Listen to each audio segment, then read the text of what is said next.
Look, the data and Fed cuts that are impending are going to be supportive for risk assets.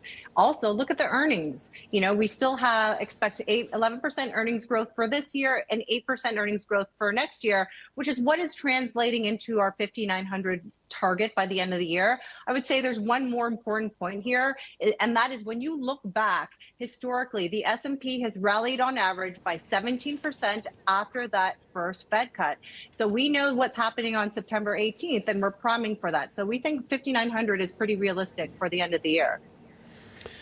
Brenda, the markets seem to be struggling with these two possible scenarios, soft landing or recession. So from a pricing and a positioning point of view, is 25 basis points in terms of cut later on this month by the Fed the most prudent course of action? Or when you look at the fundamentals, does 50 basis points increasingly start to make sense? Well, Sri, look, our call is 100 basis points for 2024. There are only 3 meetings left. So one of them is going to have a 50 basis point cut.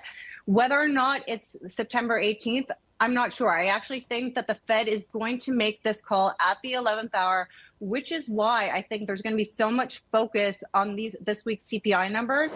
That being said, everyone was waiting with bated breath for last Friday's labor report, and it was not all bad. That top line number did come in below consensus, but we did have unemployment come in at 4.2%. The markets clearly didn't like it last week. It was the worst trading week of the year, but they seem to have digested the news today, and markets seem to have a more realistic view that maybe a soft landing is still pretty possible. Brenda, inflation conversation seems to have definitely cooled off here. So I know that you mentioned CPI, PPI just around the corner. Will that really move the markets? Do investors really care about that over growth? I don't think so. I think out of the 3, growth, CPI, and jobs, the labor market is going to be the most important. I don't expect that CPI is going to be too much of an outlier this Friday. We've seen the last few months come in and around expectation. We're in and around 2% if you look at it from a 3-month time perspective.